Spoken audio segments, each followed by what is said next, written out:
Okay, number 16. The Himalayan rabbit's habitat has cold, snowy winters and mild summers. The body is typically covered with white fur except for the nose, feet, tail, and ears, which are covered in black fur. A curious scientist shaved an area of the white fur on the back of a Himalayan rabbit and placed an ice pack over the shaved area. The shaved area grew black fur. Which of these best explains why hair grew back where the ice pack was placed was black and not white? Okay, so if you're trying to understand the question, picture shave off some hair and then put an ice pack. So like cold block of ice. Strap it on. Don't let it come off. And let the hair grow back underneath that ice pack. And the hair grows back, but it's black. Where it had been white, now it's black. So, what explains this odd phenomenon?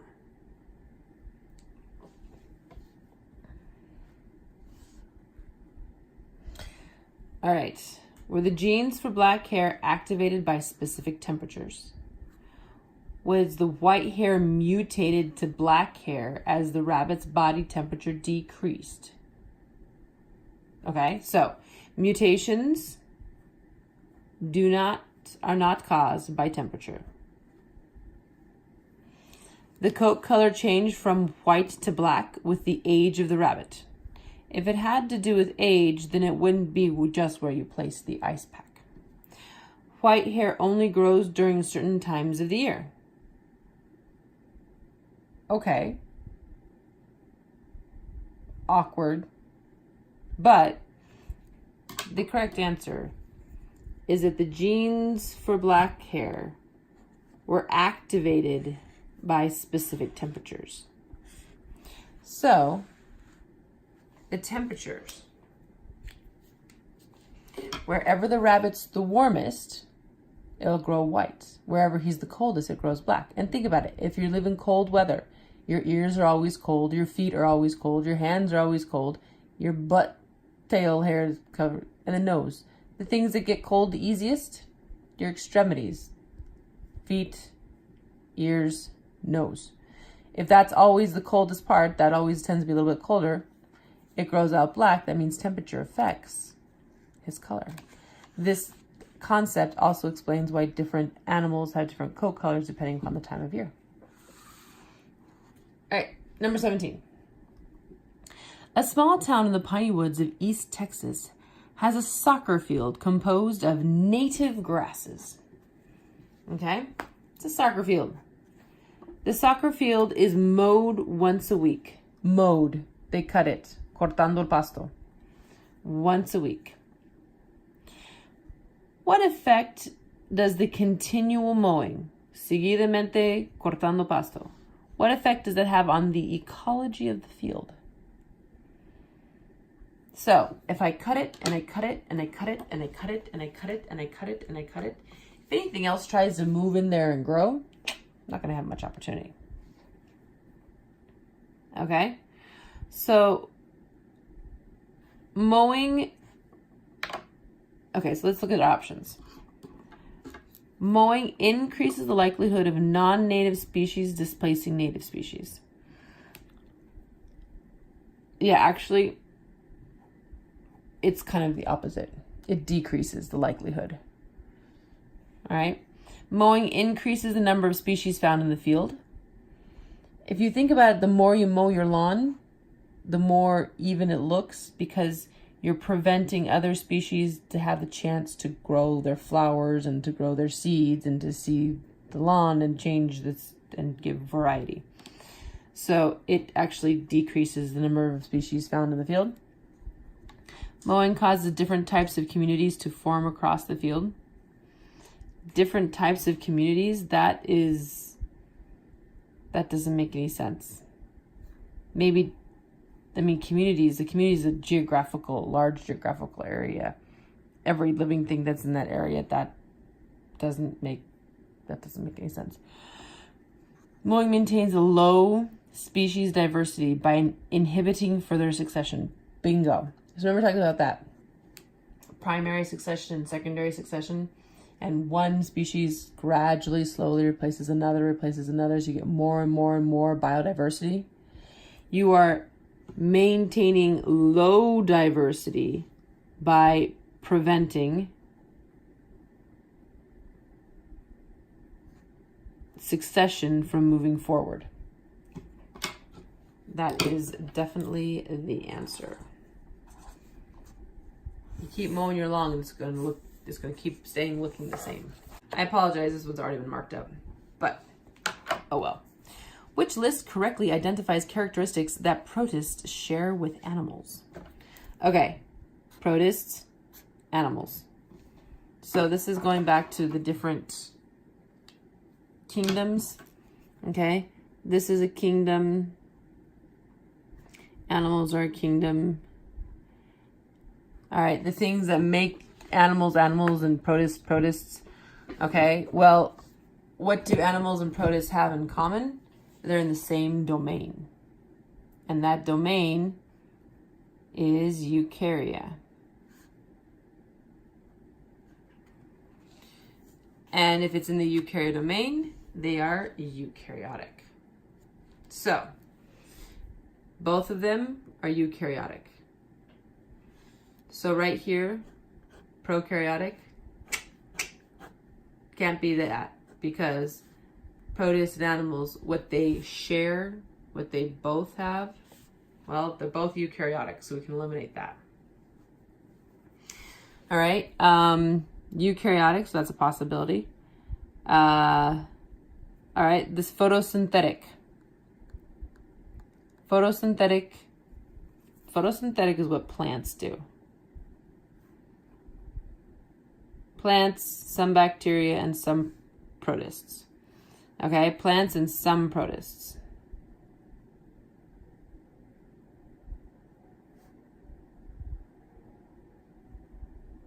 So, animals, they don't do photosynthesis. So we can eliminate those two right there. So let's look at these. Eukaryotic, motile. All animals are motile. Some protists are motile. Reproduce sexually, all animals, okay. No. Most animals reproduce sexually. Some have a few asexual opportunities for reproduction. Protists, same way. Some reproduce sexually, some reproduce asexually. But that's the one thing, that list is the only one that makes that is not completely exclusive. So that some reproduce sexually, most reproduce sexually in both of those scenarios. So your answer is definitely H, because it's definitely not F or G, because animals are not photosynthetic and neither protists nor animals are prokaryotic. Number 19. All right, this question only 17% got right, and you should have all gotten this right. The activities in the cell cycle occur during specific phases. In which phase of the cell cycle is DNA replicated? All right, so I'm just doing a quick cell cycle drawing here. Remember, cell cycle starts, and that first stage is called G1, gap phase 1, growth phase 1. Then there's this S phase. S is short for synthesis. And the thing you're supposed to remember about the S phase is that this is where DNA replication occurs. It's the only thing you had to remember about that besides his name. Then we have G2, gap phase 2, more growth in preparation for mitosis. And this mitosis has various stages. Prophase, So this is the PMAT metaphase.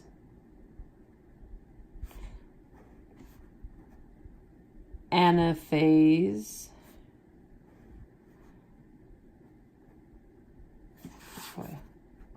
Telophase.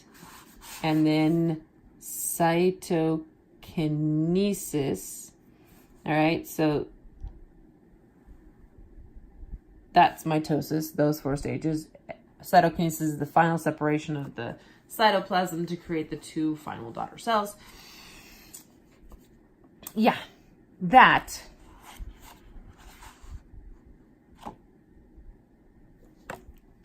is a good brief review of the cell cycle. And it's asking for, where is the DNA replicated? Wait, DNA replication? DNA replication? DNA replication, that's the only thing you're supposed to remember about this. S phase. Question number 20. The table lists some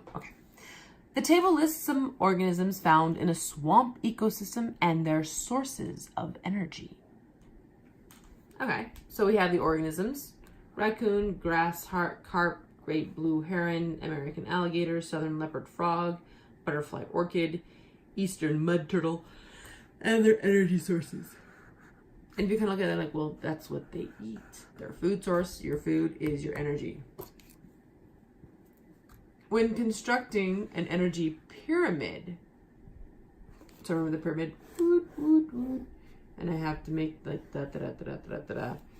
my bottom layer going up that pyramid. Which of these would be placed at the top of the pyramid? Well, so let's do this.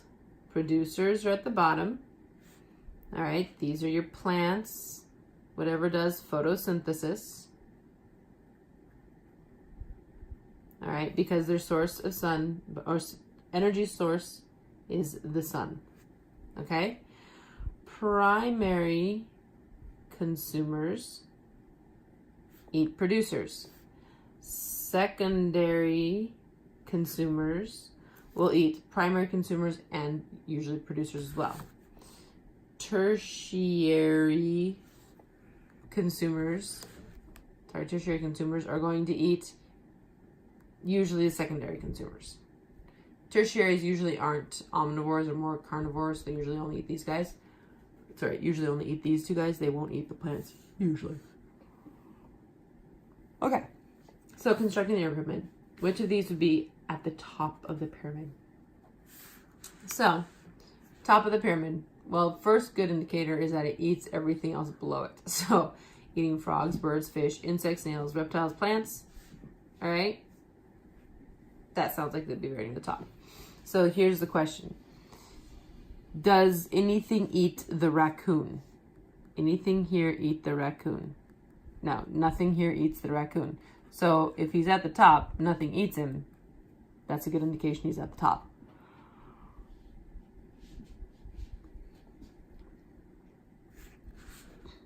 And yet, the raccoon is not an option. So it's probably better to go through the options here. Carp, alligator, eastern mud turtle, or the great blue heron. Okay, so the American alligator. Does anything here eat the American alligator? No. So that's a really good indication that might be it. The grass carp. Does anything here eat the grass carp? Okay, so this is where it's going to get confusing. All right, you need to know that carp means it's a type of fish. A heron is a type of bird. Orchid, this is a flower, a plant. Okay, the rest of them, well, hopefully you know what a raccoon is. Alligator, you should know what that is. Frog, turtle. En español, para aclarar un poquito qué son esos animales. Un raccoon se llama mapache. Okay. Algún tipo de pescado, eso es un tipo de pájaro. Es un caimán, es una rana, es un flor.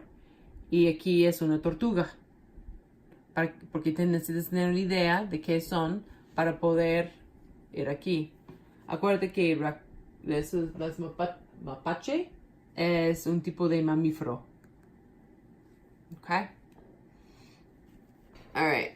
So just need to do a little Spanish clarification there what these animals are. Turtle will eat the fish. So the turtle is going to be above the fish.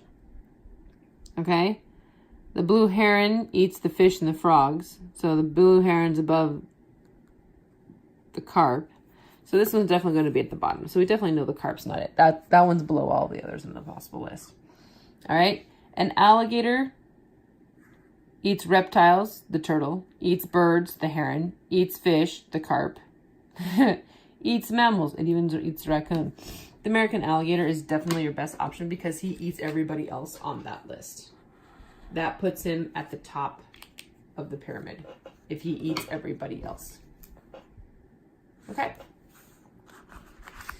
Number 21. A white cattail. Okay.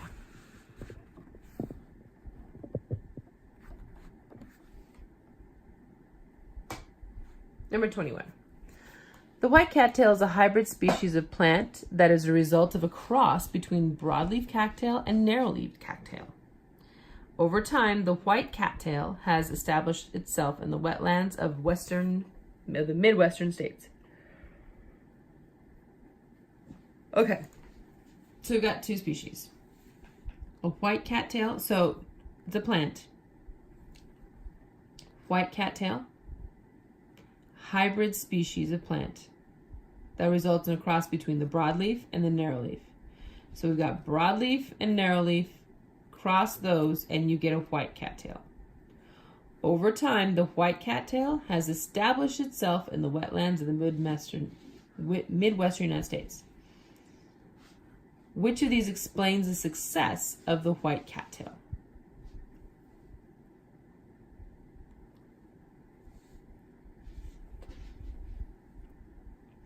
So, success.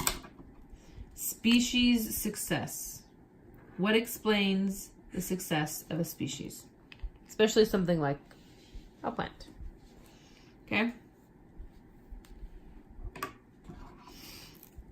Favorable genes from parental generations provide advantageous characteristics to the hybrid species. Hybridization produces offspring that allow different species to survive in extreme environments. Okay? Hybridization, in this case, is not talking about any extreme environments.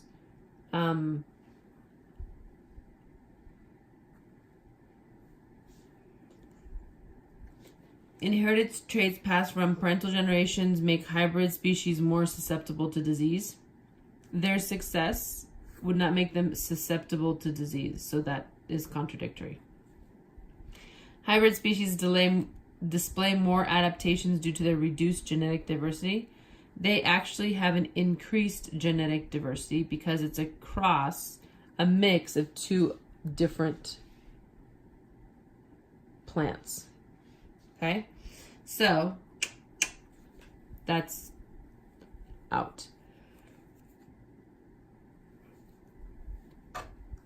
So of these two options, the one that makes the most sense would have to be A. Okay? Favorable genes from parental generations provide advantageous characteristics, which we like to call adaptations. A characteristic or a trait that helps you survive better. All right, and that came from parental generations. So from your parents, so the parent plants, we resulted in a good combination that made it highly survivable. 22. An individual who participates in a long-distance run on a hot day will produce large quantities of sweat. As a result of excessive sweating, the amount of urine produced by the kidneys will change. How will the kidneys respond to the individual's body How will the kidneys respond to help the individual's body maintain homeostasis? Okay. So, if I want to maintain homeostasis, clarify, Homeostasis, healthy and balanced. Long distance run on a hot day, lots of sweat, dehydrated. To prevent that dehydration from getting worse, urine produced by the kidneys will change. So, the kidneys will decrease urine production so the body can maintain blood pH. Kidneys will increase urine production. Okay, they're not going to increase urine production because we want to keep as much water in the body as possible. So we can eliminate that one. Has nothing to do with absorbing nutrients either, so there's no increase there. Kidneys will decrease urine production to allow the body to conserve water, trying to prevent dehydration. That is your best answer. Though blood pH does have to do with water level, it's difficult to say exactly how that blood pH might be changed, but definitely conserving water is the key. 23. The gray squirrel, eastern fox squirrel, and the red squirrel are all different species of squirrels. Why is having a scientific name for each species of an organism important? Okay, so we've got this squirrel, and this squirrel, and they're all different species. So the idea of a scientific name. Why is it important?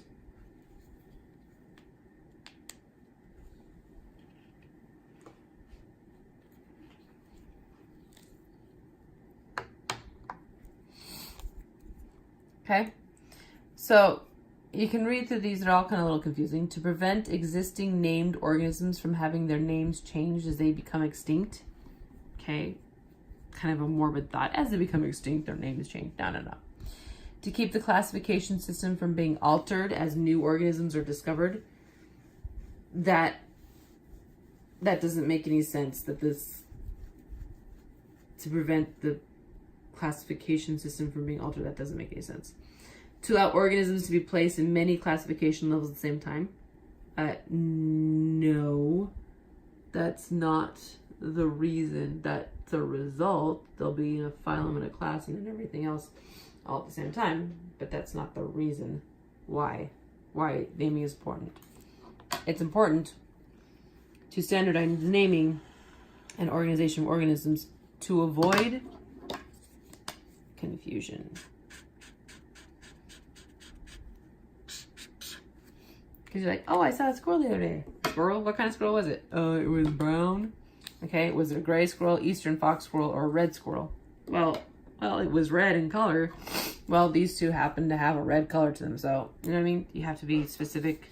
Scientific names help prevent confusion.